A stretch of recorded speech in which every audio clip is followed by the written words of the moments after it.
to Canvas and you'll find that all the information that you need is there, uploaded for the day. Right.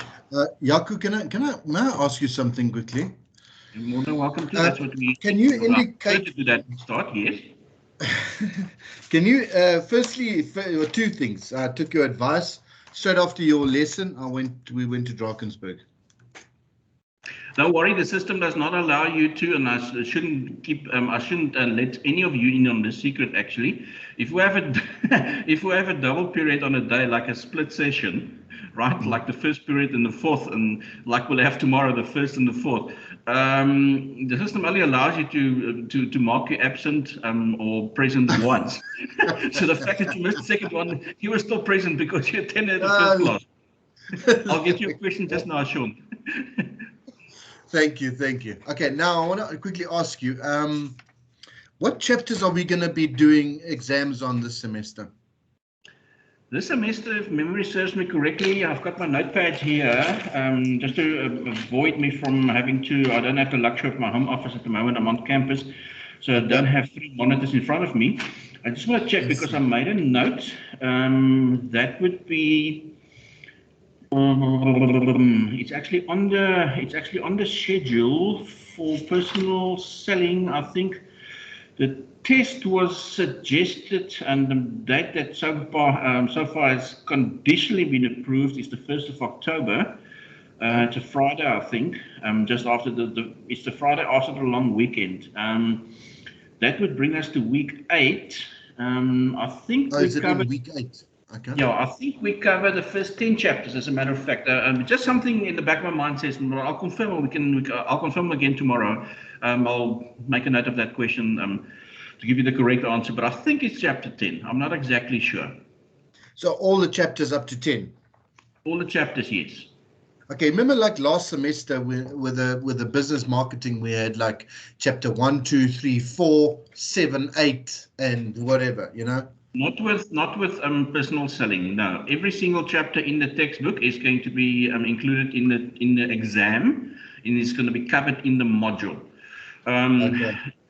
The fact that I think we have 8 weeks until your formal test, and then only after the test period, although there won't be a break, we'll continue with classes, but it's just the test period has been scheduled over a 2-week period, just to decrease the workloads on the students and the facilitators, to allow us enough time to also to market and get feedback to you.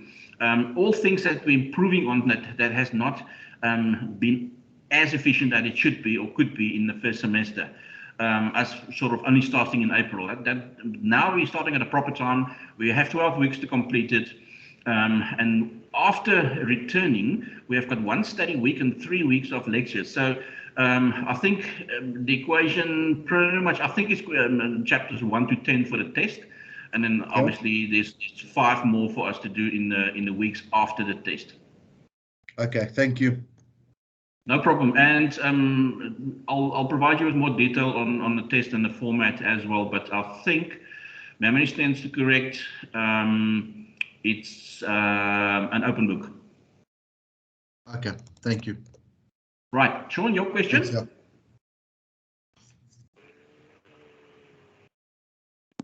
No, I'm good. You just raise your hand because you're here. Yeah, I just raised my hand because I'm here. Oh, welcome to everybody.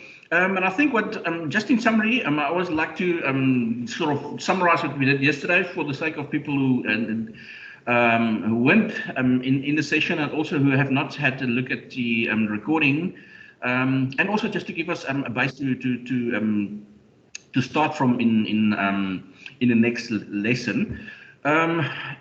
We are in chapter 3 in the textbooks, and chapter 3 deals with communication.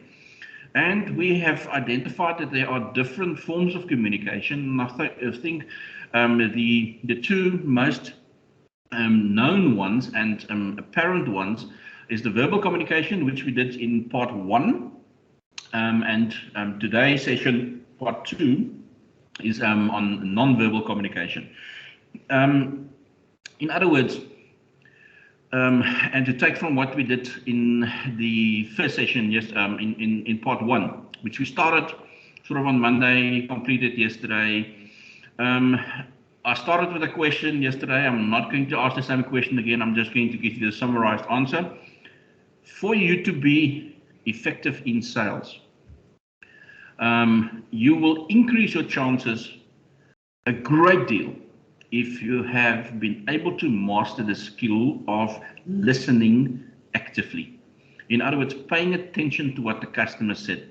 The video clip, for those who can remember from yesterday, of Patch Adams, where he was having a session with a psychologist, and that person were more interested in has he got the sugar content in his tea correct, into his liking, than actually paying attention to his answers. And some of the answers that he gave also indicated that the person wasn't listening. That's usually the immediate turn-off for a customer. And I used the example yesterday. I'm going to repeat it again. That's the one thing I can so distinctly remember from my childhood days.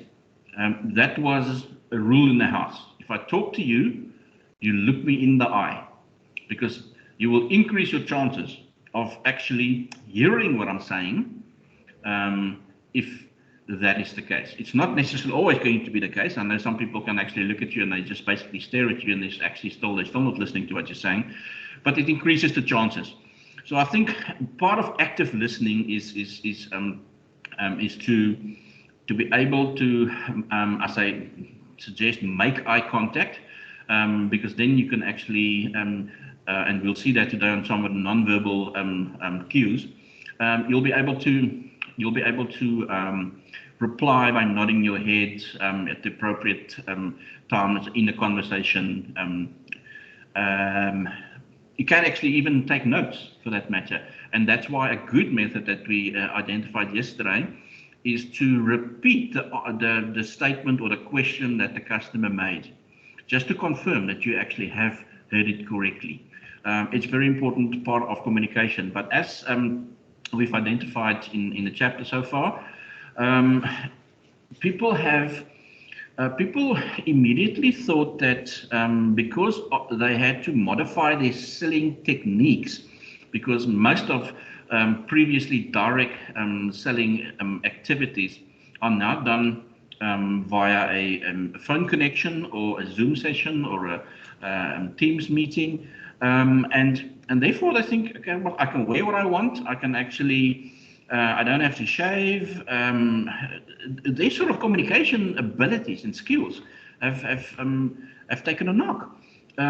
It's exactly the same, people. If the person is, if the person is standing in front of you, or if the screen that you see the person on is a foot away, it's exactly the same, and it should be exactly the same, because that's the medium of communication that a majority of salespeople were forced to now implement.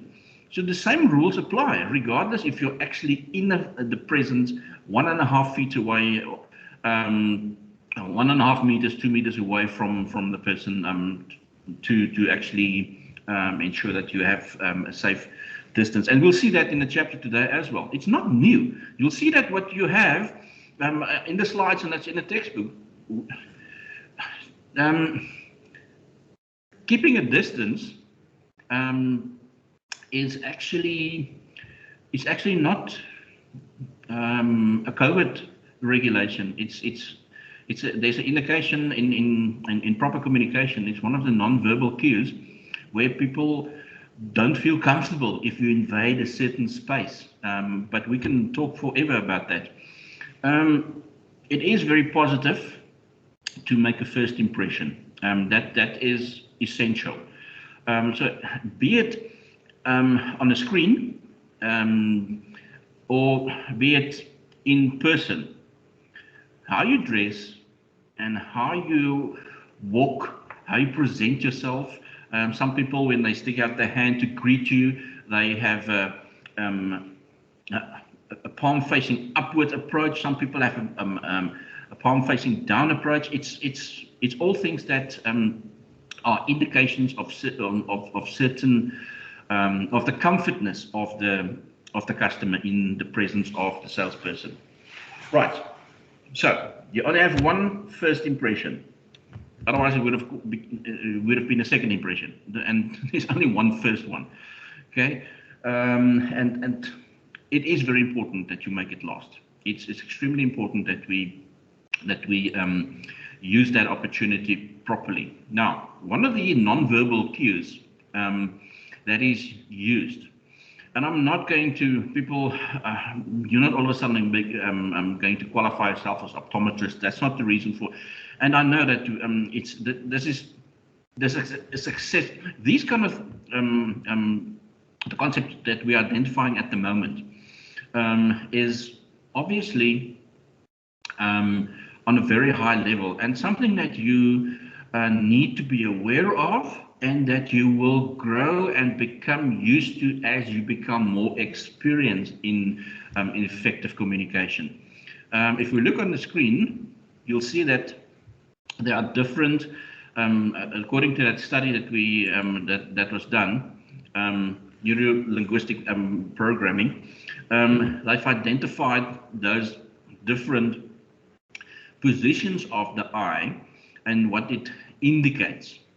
Okay, you don't have to know that. I'm not going to give you in a test paper or an exam paper an image like that and say, right, write the correct answer next to each of those. It's not going to happen. This is just to indicate to you how extremely difficult it is to actually, and how easy it is, in other words, actually to miss those non-verbal indicators that the eyes can bring to a communication situation.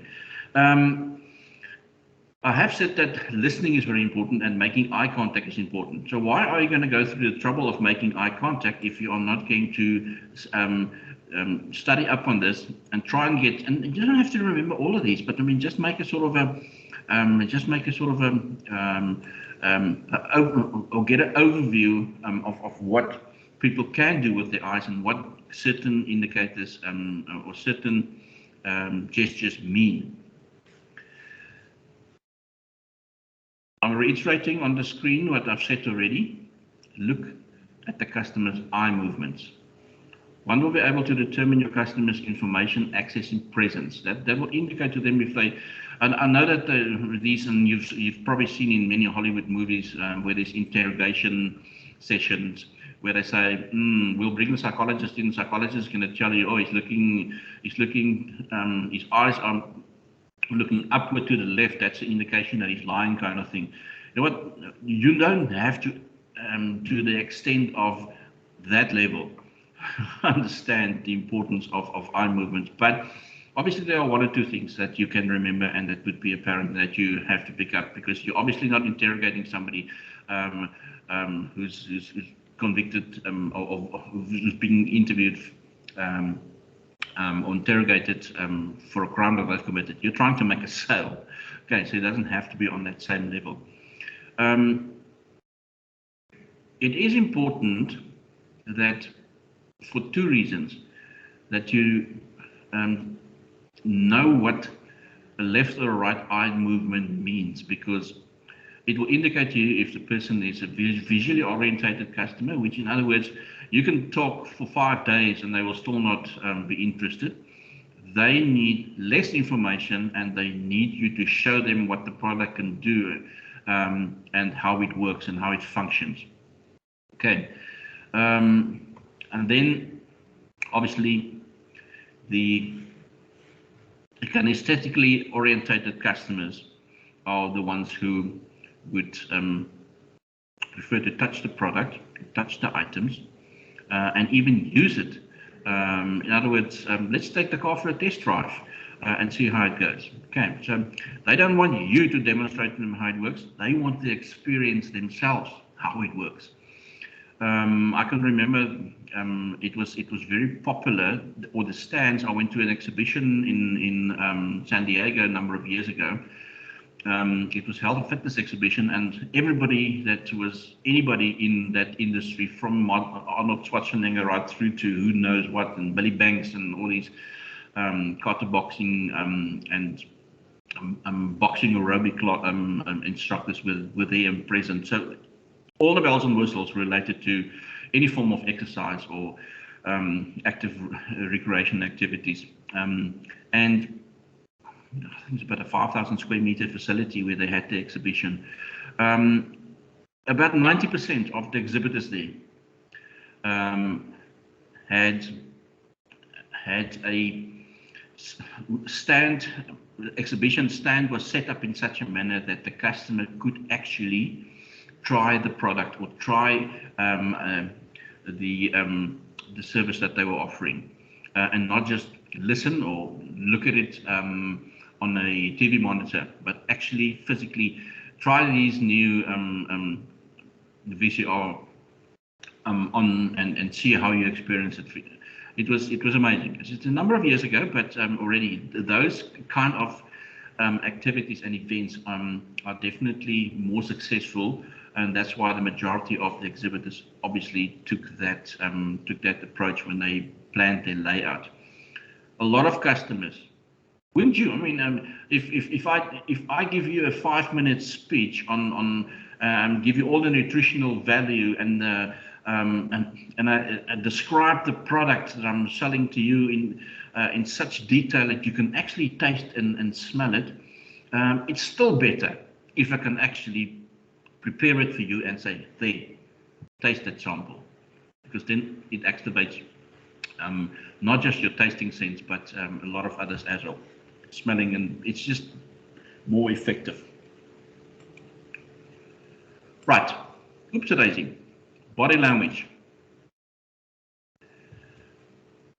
8 different categories of body language.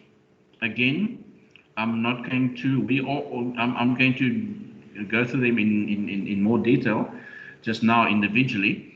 But again, people, I'm not going to have in an exam, I'm not going to in an exam give you a column A and column B and say match the two, and what are the characteristics of the submission or the boredom or the suspicious category, for instance. Okay, but it is important to know, and if you are serious about sales in future, it is something that you will spend more time on to try and master.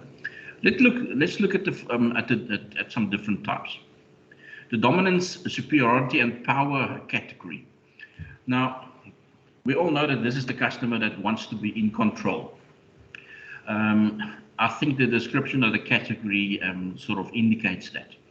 Now, when you are visiting a customer who has this kind of, who finds him or herself in this category, that would be where you walk into firstly, this is the type of individual who's going to make an appointment at his venue and not at a neutral venue, and definitely not at your venue. So you would be visiting the customer. Usually he sits in a big chair, and you can see that he's in control of this space, this room, this office, this building, this business. It's usually a large desk. It's chairs that sometimes elevated high to where you are sitting on the other side of the desk. These are all kinds of indicators of signals of what this particular category of individual or customer is like. Why is it important that you know this? Because it's important in how you would approach your sale. If you know that it's a dominant, superior, power-driven type of customer, a lot of salespeople can be intimidated. Try not to, and definitely don't enter into an argument. If the customer says, "Oh no, I've heard about this product. This is this and that," and I don't. No, don't go into argument starting defending your product, because in this type of the customers that find themselves in this category of dominance, superiority, and power are actually often replying and expressing themselves in a manner that they can evoke an argument. They want to get into a verbal argument with the salesperson. They thrive on it. And they also want to get the last word in, and they also want to be right. So you're in a no-win situation if you're going to try and get into a power struggle with these type of customers. Then we have our submission, our apprehensive, and our nervous customer. The signals are usually when they're sort of avoid eye contact, not at all times, but usually the heads are down, they're not looking you straight in the eye, but the heads are about slightly forward, and they appear to be nervous, and you know that you're nervous. It's almost when you have to go to the men's or the ladies because the class has been too long and you've had too much liquid, and you have to. Nature's calling, okay, and you know that it's uncomfortable, so you actually move around in your seat just to try and hopefully try and get rid of that feeling. But you know that kind of feeling. That's that kind of feeling. Or people sometimes play with their fingers. These are all touching their faces, their ears, and then their noses, and it's those are all indicators that obviously this type of customer is the nervous customer who is unsure about the decision that they have to take. They are also going to require more information and more support before they reach a decision. It's not necessarily that you have to persuade them, but you definitely have to do it in a manner that they are comfortable with, because they are not comfortable in these kind of face-to-face confrontations or situations when it comes to selling something. It's not because they have an inferiority complex. It's just because they have different personality traits and are more cautious individuals. They would not be the first ones to bungee jump out of a group. They would see that somebody else goes and maybe two people go and everything is fun and then they'll go. But they obviously need to be treated completely different to the category one that we have previously identified. Now you have somebody who will always be in disagreement. There's those skeptics. Usually they use a lot of head movements, which is the negative movement, shaking their heads,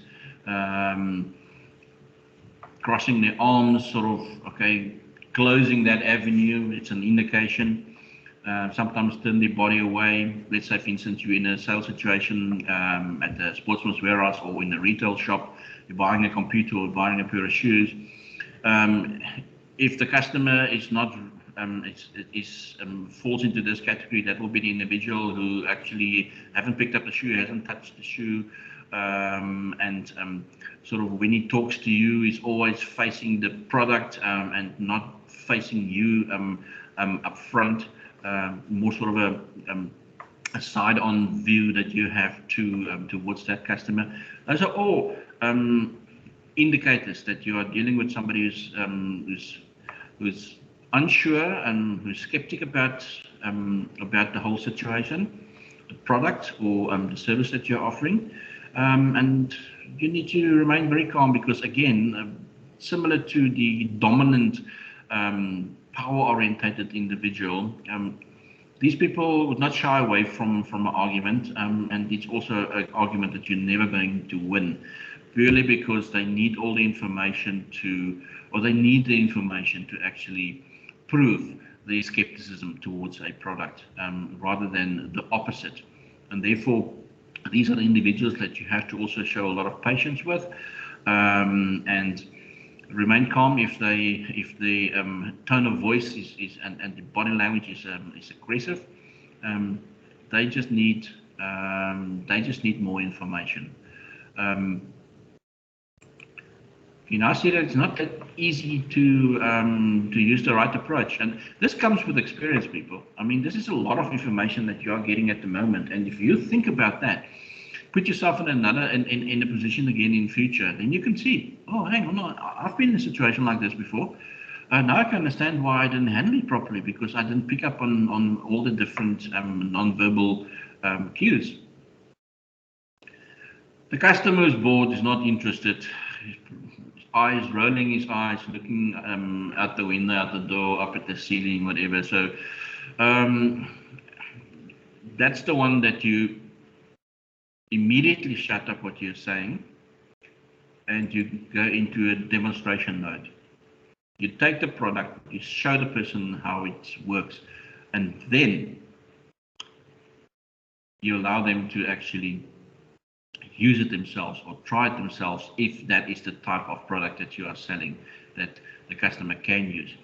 I went to an exhibition for the Two Oceans Marathon here in Cape Town.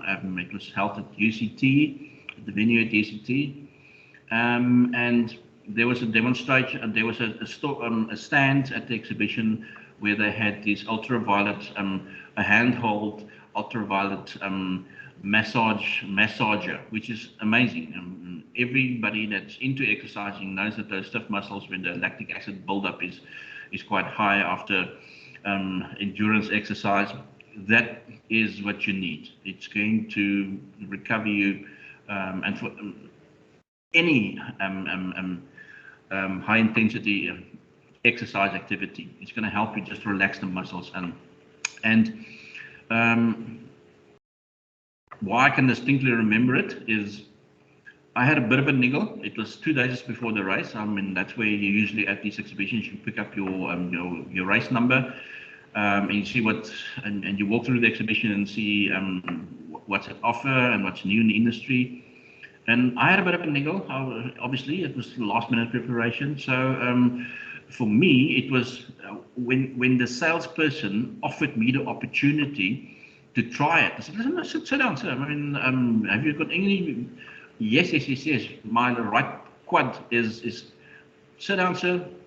They used the machine on me. It was 5 minutes. They gave the machine to me to actually use on myself, so I can see the benefit if I buy it, that I can do that at home and I don't have to book a session with a physio.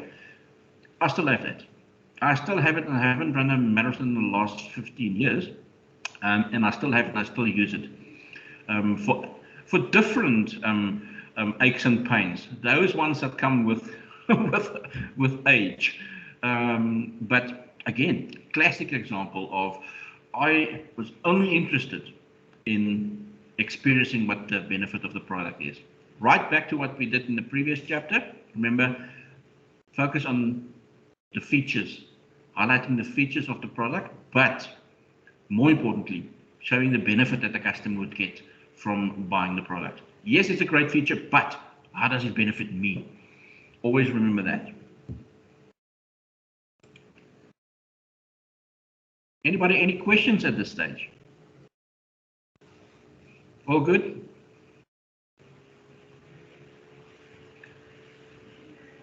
Good. Let me just see. I just want to check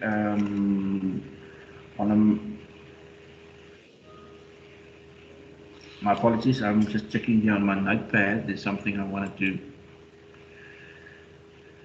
remind myself of, to remind you, but not now. Otherwise, you'll forget it anyway.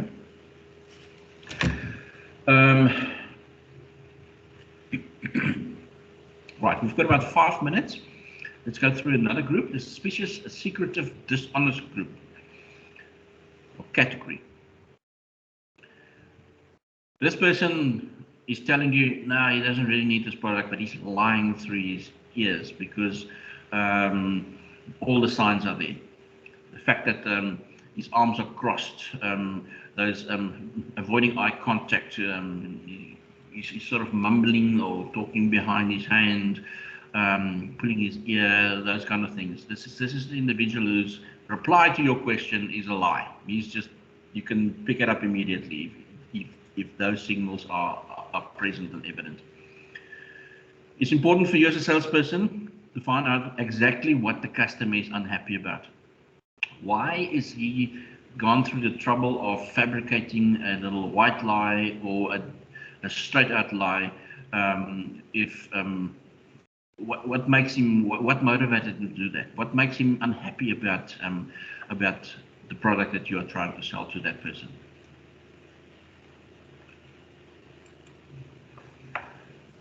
You're uncertain individuals who always try and stall the process, asking questions. Sometimes the question is not even remotely related because it's a stalling tactic that they're using.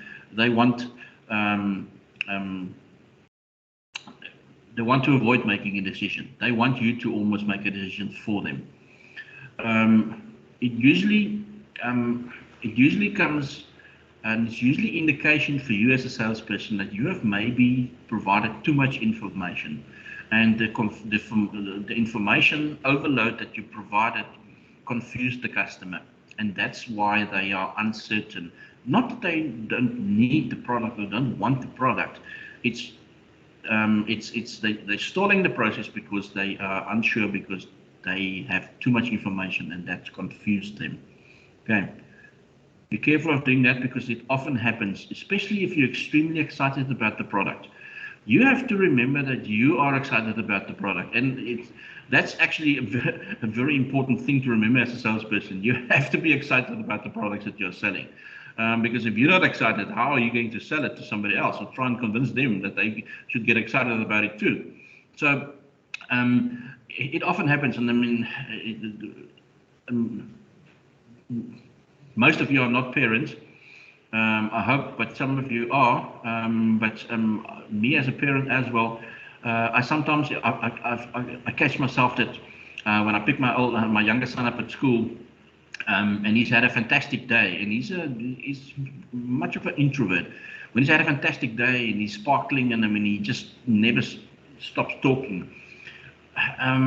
It often happens on days that I've had a tough day, and I've had my 5,000 words before 11 o'clock in the morning, and I'm tired, and that you don't reply with the same enthusiasm as they have. That makes it very difficult, and people. So it's not just always in a sales situation that these categories is evident, and it is for us important to identify. It's in general walk of life as well, in how we communicate. Remember, this is not, the chapter is not called how do you communicate effectively when trying to make a sale. It's part of a sales module, yes, but it's called communication, and that is applied in all forms of communication in any walk of life, and not just in a sales situation. Obviously, for this particular module, we have colored it in and made it relevant to the sales situation specifically. Right. Then you have the category that you find customers who has a very intense stare. They're nodding, and they might even be stroking their chin, or they have a beard or a moustache, they will be stroking that. That is always indication that, you know what, these people they're almost ready to make that final decision. They are evaluating everything that they have heard. So you can see that they are concentrating, and that they are evaluating the information that you have provided them with. As I've already pointed out, this is the clear sign that the customer is interested, and that he's actually listening and paying attention to what you are saying. So that's a good sign. That's where you want to be. Okay. The last one that we'll do today is the one of the confident, cooperative, honest individual. Person is almost like a jack in the box. It's there's a perkiness. It's almost as if they, okay, talk a bit faster. I know I want this product. So it's just they almost sometimes are too eager to get it. They just want to get on with things, and sometimes even finishing sentences for you and stuff like that. And it might be that they're just that's their nature, or it might be that they've had a fantastic day, in a good, happy mood. But that's usually the type of customer that you want most of the time, because you're not going to have to do a lot of persuasion or convincing, because this person is already he knows he wants the product. He's probably done enough research as well, which is more the case nowadays with information available on the internet for customers to before they actually even engage in a conversation with a salesperson. People will continue with more non-verbal actions tomorrow, which it would be the handshake that we'll start with. Just to ensure that everybody's on the same page, we will resume tomorrow morning, and I think we have 2 sessions tomorrow morning. That would be the first period at 8:05, and then another one at the fourth period at 10:20. The class test that you will write, or that will be available for you to do, again, will be available online from